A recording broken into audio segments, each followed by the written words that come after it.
Mesdames, Messieurs, bonsoir. Bienvenue dans votre journal d'information de ce mardi 3 mai.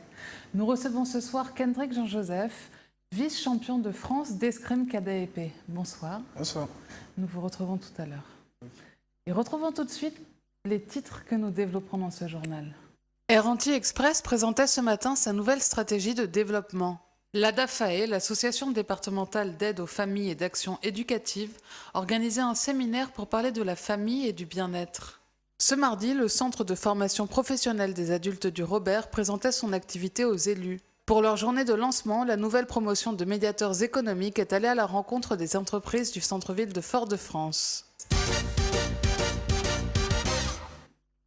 Commençons cette édition en bref. La pluie qui est tombée ces derniers jours sur la Martinique n'a pas couvert la sécheresse de ces dernières semaines. En effet, l'absence de pluie et les températures élevées ont engendré une situation d'alerte sur de nombreux cours d'eau. La Martinique a donc été placée en zone d'alerte sécheresse. Pour garantir la distribution d'eau à chaque usager, il faut désormais limiter sa consommation. L'arrosage des jardins et espaces verts, le lavage des voitures en dehors des stations de lavage, ainsi que les vidanges et remplissages complets de piscines sont donc interdits. Les usagers sont par ailleurs invités à signaler toute fuite sur les réseaux d'eau potable. Parlons voyage maintenant. La compagnie aérienne Air Anti-Express a présenté ce matin à l'aéroport Aimé-Césaire sa nouvelle stratégie de développement. Plusieurs points ont été abordés, les nouvelles offres tarifaires, les nouvelles liaisons mises en place, ainsi que les partenaires actuels. Un reportage de Manuela Montlouis.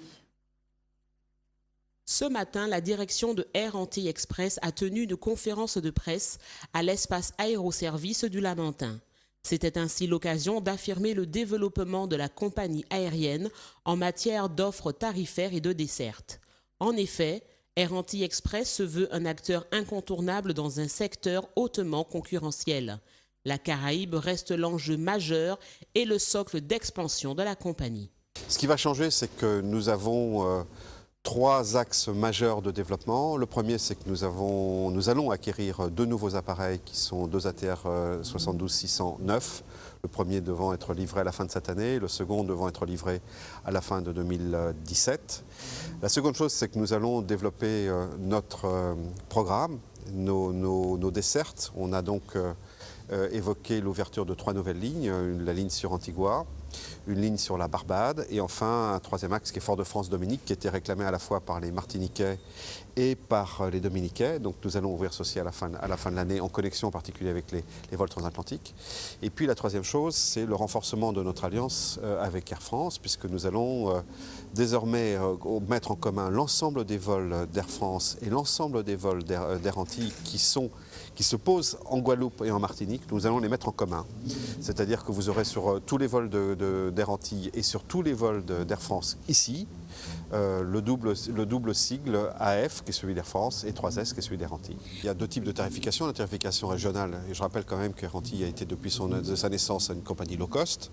Donc ce tarif de 49 ou 59 euros n'est pas quelque chose de nouveau, nous avons déjà expérimenté ça et nous avons donc une gamme tarifaire qui commence à 49 euros sur la Dominique et qui continue sur l'ensemble des destinations. Ensuite, il y a une tarification qui aura lieu spécifiquement sur la métropole. Celle-ci est en cours de gestation aujourd'hui, donc je ne peux pas en parler ou m'en ouvrir pour l'instant. Tout ce qu'on peut vous dire, c'est que nous sommes concurrents, même si nous sommes partenaires avec Air France, nos tarifications sont complètement différentes et notre intention, c'est bien d'être compétitif sur l'ensemble de ces destinations, y compris sur la métropole. L'offre proposée aux Martiniquais est de plus en plus élargie, chaque compagnie essayant de tirer son épingle du jeu. Air Anti-Express espère donc répondre aux attentes des Martiniquais en matière de prix et de destination. Parlons santé maintenant. L'établissement français du sang lance un appel à la mobilisation pour le don du sang. En période de vacances, le nombre de donneurs diminue ainsi que les stocks. Or, les médecins ont besoin de sang tous les jours. Des collectes sont donc organisées demain, mercredi 4 mai, à la Galeria et vendredi 6 mai au Rond-Point. Les donneurs peuvent également se rendre à la maison du don du sang à l'hôpital Pierre Zobda-Kittmann, quartier de la Ménard. Poursuivons en parlant économie à présent. En septembre 2015 a été mis en place en Martinique un nouveau dispositif. Des médiateurs économiques ont été embauchés pour aller à la rencontre des entreprises martiniquaises. Ce mardi, une nouvelle promotion de médiateurs a pris ses fonctions et est allée à la rencontre des entreprises du centre-ville de Fort-de-France en compagnie du préfet de la Martinique, Fabrice Rigoulet-Rose, et du maire de Fort-de-France, Didier Laguerre. Nous avons suivi la visite. Reportage. 15 nouveaux médiateurs économiques ont été recrutés par la CRES, la Chambre régionale de l'économie sociale et solidaire, avec l'appui de la préfecture et de la DIECT. Ce recrutement vient compléter l'équipe de 6 médiateurs déjà en place depuis septembre 2015. Depuis le mois de septembre, la Martinique est sillonnée par des médiateurs économiques qui sont des jeunes volontaires du service civique qui vont, j'allais dire, dans une logique de proximité, porter l'information au plus près des chefs d'entreprise et notamment des TPE et des PME qui constituent la richesse de notre tissu entrepreneurial. Depuis l'annonce par Monsieur le Président de la République d'un renforcement encore au bénéfice de ces entreprises, des mesures en faveur en particulier du recrutement, de ce qu'on appelle l'aide à l'embauche, nous avons avec le Président de la CRES pris l'initiative de renforcer ces équipes de médiateurs économiques, de jeunes VSC sur le terrain, dont l'objectif principal, vous l'avez compris, vous l'avez vu, c'est d'aller à la rencontre des commerces, des chefs d'entreprise pour leur apporter l'information.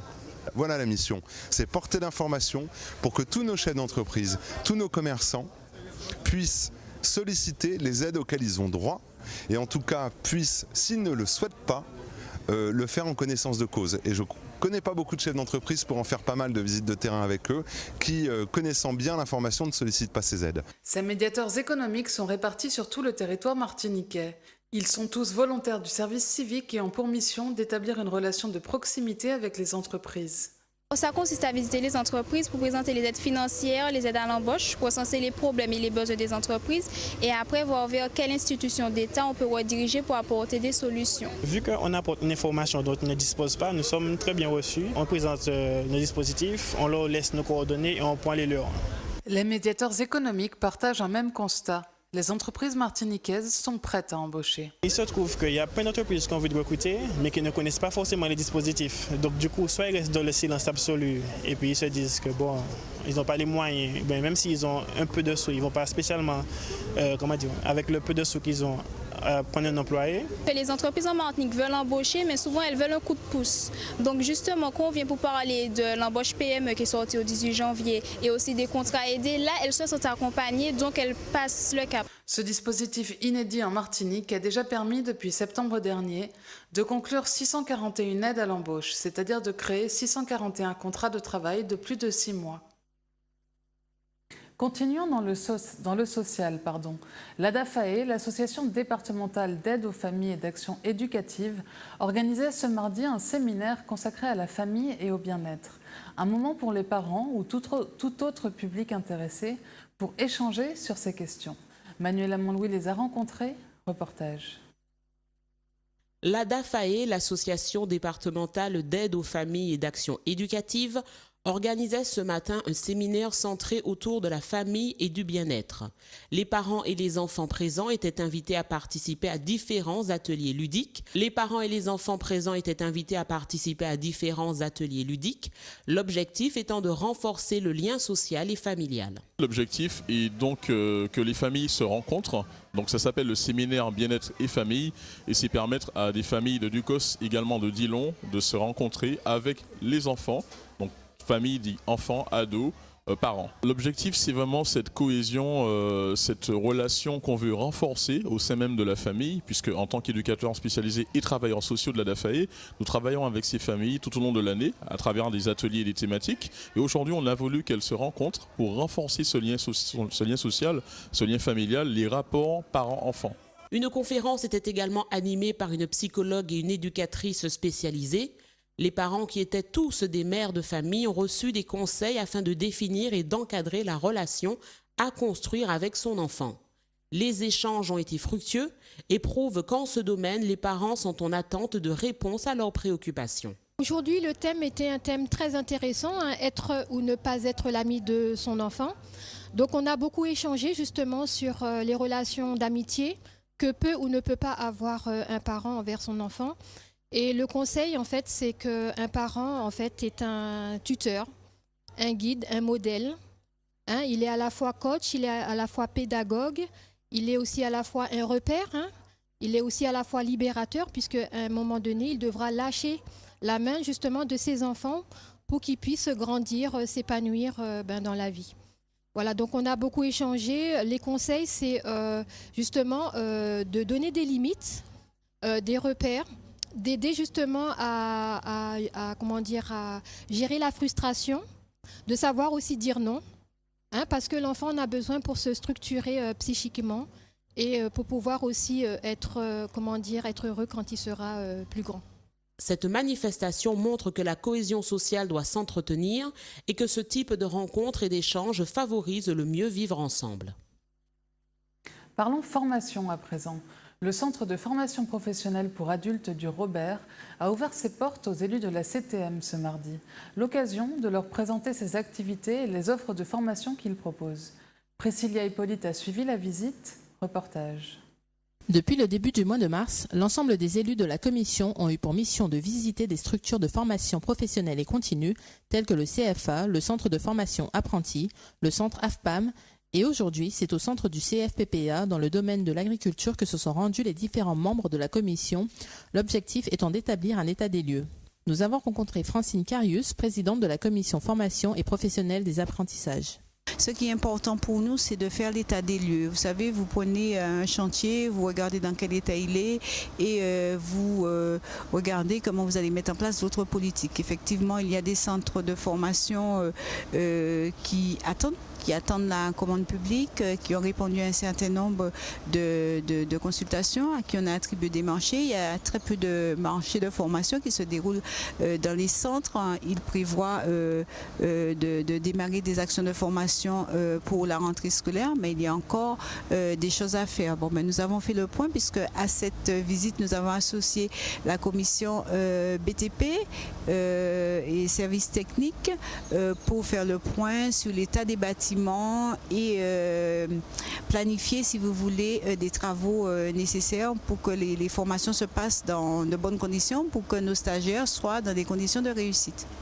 Lors de cette visite, une problématique a été soulevée concernant le développement des actions de formation continue sur l'ensemble des 3 sites, Robert, Gros-Morne et Lorrain. Éric Sacré, directeur de l'établissement public d'enseignement agricole du Robert, nous a fait un point de la situation.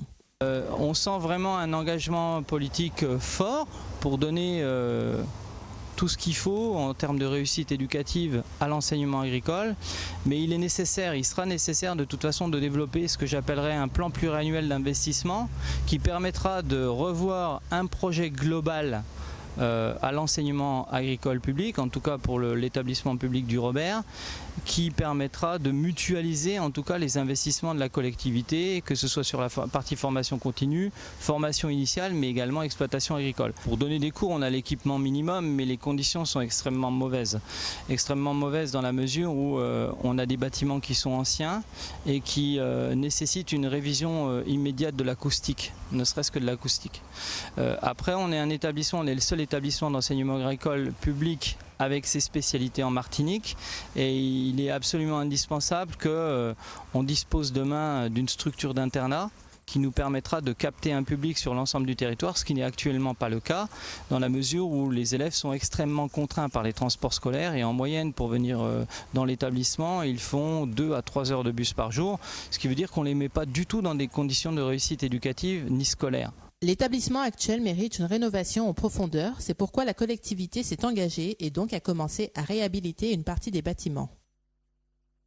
Selon l'invité de cette édition, Kendrick Jean-Joseph, vice-champion de France d'escrime cadet épée. Vous revenez tout juste d'un championnat qui s'est déroulé à Antony, en région parisienne. Vous avez remporté la 2e place. Comment s'est passé le championnat? Ça s'est passé très bien. Déjà, je suis arrivé, je visais un podium.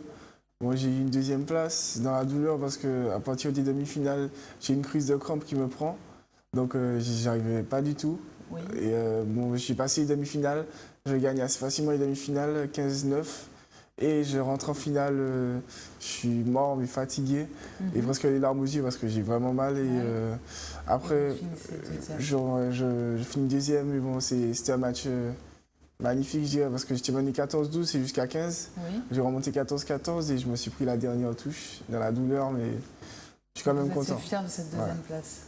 Alors, vous avez 14 ans, donc vous êtes dans la catégorie minime, mais là, c'était le championnat cadet. Alors, comment ça se passe? Qu'etce que ça veut dire? J'ai tiré sur classé. Donc au moins ça m'a permis de voir que j'ai le niveau, Oui. que voilà, je ne suis pas là pour rien et que le travail paye. Et alors, qu'est-ce que ça représente pour vous de représenter la Martinique dans les championnats nationaux? Ça représente beaucoup de choses parce que je sais d'où je viens, je suis martiniquais, je porte mes couleurs, je porte les couleurs de la région comme je peux et au maximum. Et alors, quelles sont vos ambitions maintenant? Ben, là, c'est championnat de France minime de ma catégorie, donc d'abord ce serait un podium et quand l'objectif est atteint, ce serait une victoire.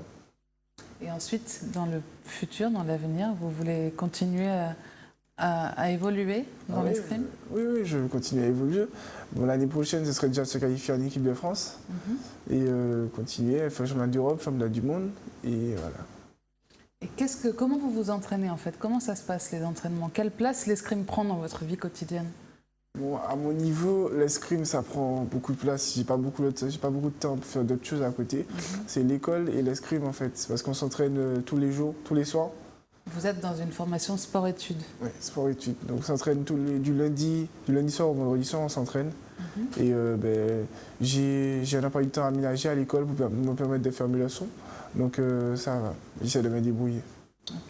On vous souhaite plein de bonnes choses et plein de réussites dans l'escrime. Merci d'avoir répondu à notre invitation. Merci à vous, chères téléspectatrices et téléspectateurs, de nous avoir suivis. Dans un instant, retrouvez les informations nationales et internationales avec Euronews. Puis à 20h30, retrouvez votre émission Libre Antenne. Passez une agréable soirée sur Zouk TV. À demain.